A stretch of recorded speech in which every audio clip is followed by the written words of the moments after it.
This is not for left-handed people. Okay. You want to do it also? Yeah. Take 225.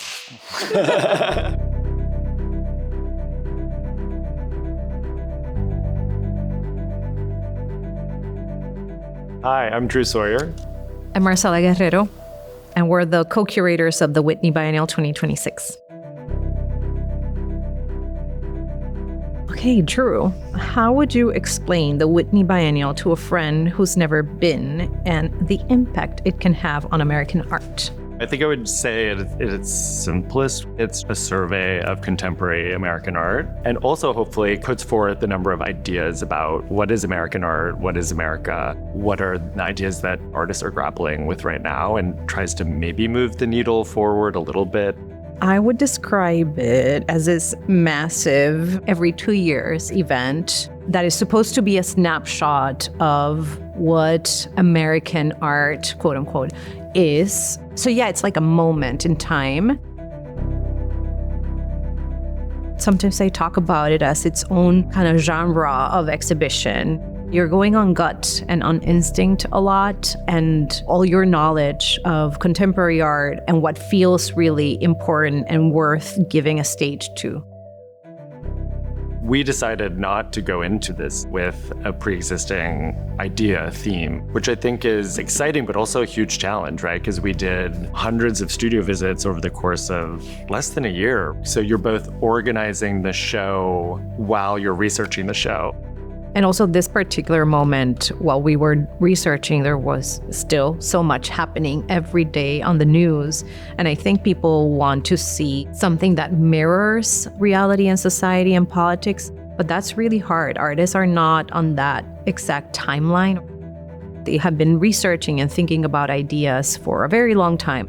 It's more about how artists, I think, sublimate ideas or what they feel and see in society into art. And I think we're both very interested in that translation, that process, that poetic. I think another thing that really came up in our conversations was the kind of lack of shared reality that so many of us experience now, right? Whether it's the kind of bubble of social media that's created for us, that there's all these different realities that are coexisting and they're filtered through algorithms now. And I think that one thing we thought about when inviting artists was how do you kind of convey these like very incoherent ideas, feelings that are happening right now and hold them all together in one space.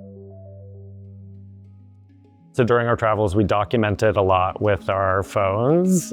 This is landing in Honolulu, I think. These are trips from Los Angeles, Puerto Rico, New Mexico. So we were doing a lot of traveling, and one luxury of that is reading on planes or at airports, I guess.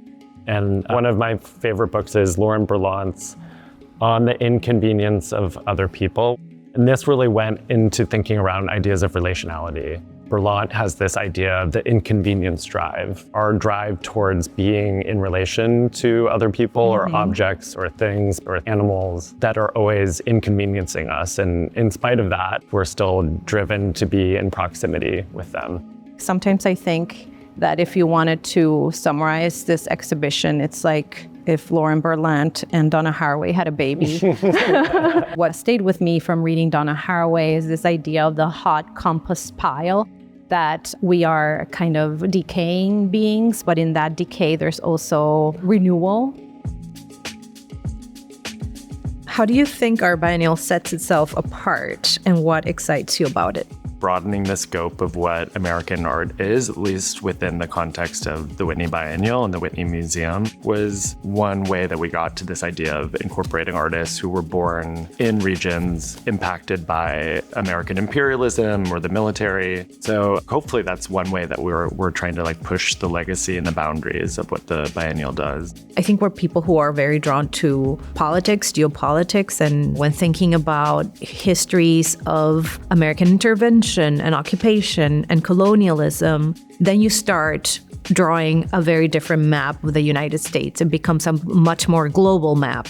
I also think we talked a lot about avoiding the kind of crisis framework, which is challenging to do, especially in this moment. But I think we also both recognized that that crisis framework imagines that there was this kind of stable time where everyone experienced like abundance or a great life. So we really wanted to avoid that by acknowledging that at any given moment, there's people who are experiencing crisis, but what allows people to carry on are networks of relationships that allow us all to exist in these moments of transition and kind of endure. What do you hope visitors will take away from their experience of the show? I am hoping for people to experience that kind of banquet of feelings, from laughter and glee to frustration and anger and rage, and just quiet down the moment to see and appreciate art and appreciate people and stay with the wonder and linger there for a little bit. I see this as a kind of a really cool motley crew of artists and thinkers and fellow travelers. Yeah, fellow travelers, co-participants in this crazy journey.